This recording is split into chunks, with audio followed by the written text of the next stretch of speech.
Caroline, from Melbourne, originally from Melbourne, Australia. Currently residing a nomadic lifestyle up in Whistler, BC. This is my beautiful home, Sprinkles. So she's an 87 Chevy G20, beautiful home. Picked her up for a ridiculously cheap price in Vancouver. Since late March, been living in Sprinkles, traveling around. Just got back from Shambhala. She made it out there. Shredded a tire 3 hours in, just out of Vancouver, but we sorted that out pretty quickly. Yeah, it's something I've definitely tried to dream about and pursue most of my life, is living out on the road and being constantly moving and meeting new people, because I think that's, as a species of being, that's what humans are meant to do. We're meant to move. If you stay stagnant, you become stagnant, and I don't really feel like being stale at the age of 24. I like to be pretty fresh and keep it happening. If you'd like to come into my home, welcome. So basically this is also my music studio. I've got my guitar here and another one here right now. My box, my amp. I recently just set up an inverter and solar panel just so I can shed this thing live around town. It's a beautiful studio. I'm super blessed to be able to have squished a queen bed in here, so whatever you get in the comforts of a home, I get here. I've got enough room to, if I really want, open it up, and I can do yoga, I can stretch, I cook. Got my little gas. I'm gonna let you cook it down here. I don't have quite the power yet to run that, so I'm running my little gas stove with all my stuff and all my cooking equipment, food, my little bits and bobs.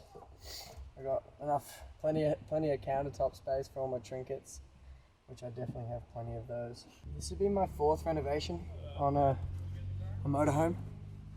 I've had an RV, had a couple of caravans and a couple of other vans back in Oz that I've sort of built up, and I definitely went to the other end of the spectrum with that and put so much detail and effort into it.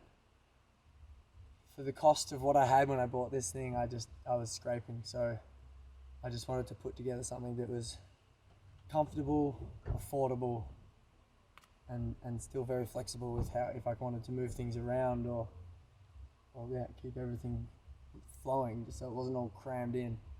So yeah, I kind of just came up with this on the spot, really, because like, I know beds, you can go to so much detail to get them strong and comfortable and stuff, but I end up just doing that in about 20 minutes. Just one piece of plywood coming off the wheel bearings, and then yeah, I've just got some supports in the back and holds up fine. 2 people, 3 people. So all my snowboard gear, all my travel suitcase and everything is underneath the bed. I just picked up these from the Whistler Reuse It. Shout out to the boys down at the Reuse It. Much appreciated. Shane, thank you. I had something different here, and I just wanted like the clear storage just for like all my cooking appliances and just stuff. Just like stuff that I know doesn't really need to be in a super strong, safe place, but at the same time I can get to pretty easily. Here I've got a lot of my little sacred trinkets and stuff on here, sort of my altar space, as well as my dashboard for all my beautiful rocks and gems. Like, keep it simple.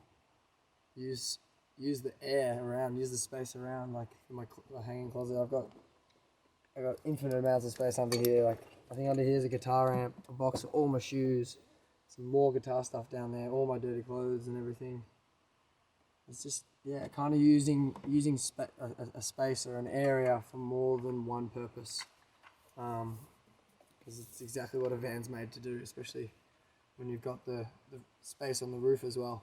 Where I'm at in my life, it's definitely the right choice for me, being in a van, because I'm already, the amount of hours that I put into work for someone else, let alone finding the time and energy to be creating my own art, my own work. It definitely helps with that void to be able to, yeah, step back from having to work 40, 50 hour week, 60 hour week just to survive, like just to scrape by, which I know a lot of my friends, they do in this place, which is, it's our choice.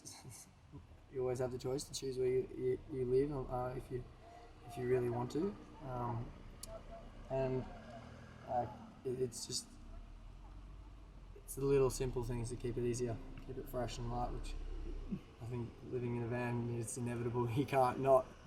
You're always on the move. You're always thinking there's someone knocking on the window at 7 in the morning going, we know you're in there. Shh, not here, sort of thing. Like, but at the end of the day, like, you can't stop something if it really has a heartbeat and it really is going to pursue itself. What are some challenges that you face in van life? That exact thing, the authorities, which I get it, they're doing their job. If it wasn't controlled, if it wasn't somewhat policed, you could see, I can see, sorry, that it would get taken over. It would get, and fortunately for us, we're super blessed in this place to live so close to the wild and to the wildlife. But that also comes with hand in hand with responsibility for your stuff and your mess. As humans, we do create quite a bit of mess, and it's holding the responsibility of that to be able to keep your shit on lockdown. Because if you don't, a bear's going to try and get into your van, or raccoons or whatever, because you're just too lazy to put your stuff away or to pick up your bananas off the ground or whatever, and that has repercussions on all parties. The biggest sort of sidestep you have to face is just navigating where to sleep, where to park, and I feel like that just comes back down to communications with the authorities and with the municipality of let's open up a space for people that, because obviously it's inevitable, people are going to come to this place. There's just too much adrenaline here to be found. That doesn't matter if it's one of the most expensive places in BC to live, that you can still come here whether you've got $100 to your name or $1 million to your name. Who cares? It's just like, how much do you really want to survive here? Would you recommend this lifestyle to anybody? 100%. I just got back from an amazing adventure down south where I hitchhiked and lended a ride and got in people's homes and just chased the white line of the black asphalt, and to come back and set up my own home to do the same thing and have people pick up people and be on the other side of the wheel. It's really, really empowering. It's cool. You meet a lot of strangers, and there's a lot of strange people with a lot of strange stories, and you never realise that, yeah, there's a lot of wild out there. You just got to go and put yourself in it if you're sort of feeling bogged down or somewhat lost, because the only way of finding yourself is get more lost. Go deeper into the woods, and then you never know, you might come out the other side. 9 times out of 10, definitely. So I had some friends trying to live in their van, but it was like a couple. It wasn't a van like this. It was a caravan, like Dodge Caravan, and it was taxing on them. It was. You could tell on their relationship. It was taxing. It was too close to home, and so yeah, they had to separate, not themselves together, but separate from the van. Back, one of them went back into the house, and like, that's sweet. You can identify that, but I highly recommend it. Even for a month, a week, whatever, a day, go camping in a van, who cares? Just go get the feeling of the fact that 4 walls or a home doesn't necessarily have to mean that you've got a fireplace and a stovetop and a washing machine and a shower, and there's things everywhere. When it rains, it's showering, you know. So like, it's really easy. It's really easy to live life fully, but simply, and that's living in a van. Just a vehicle that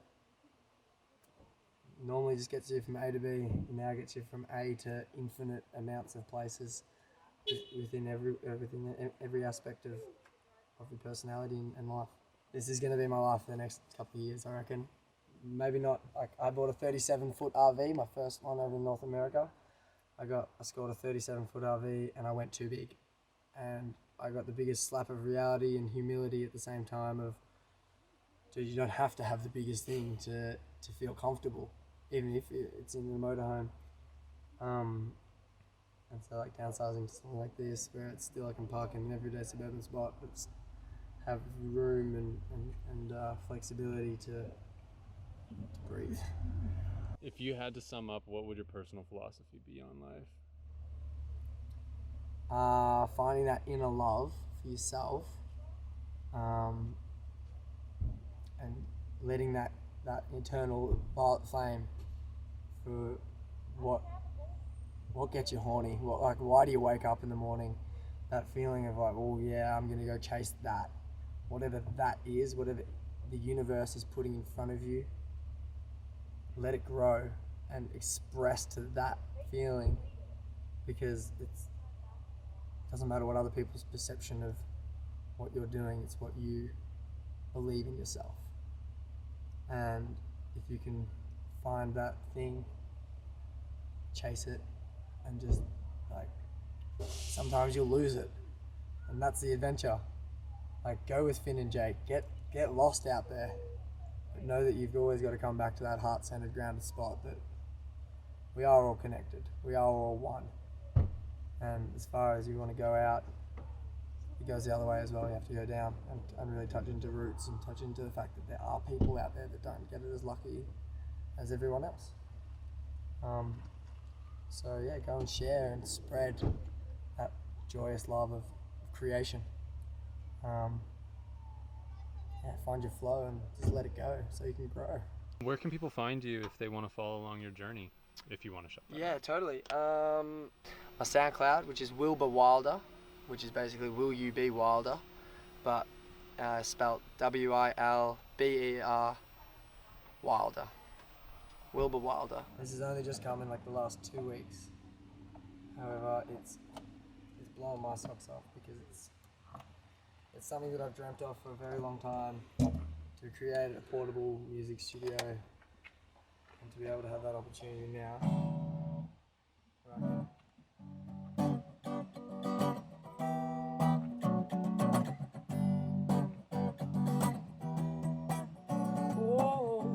Wheels are turning, we be rolling on down the road.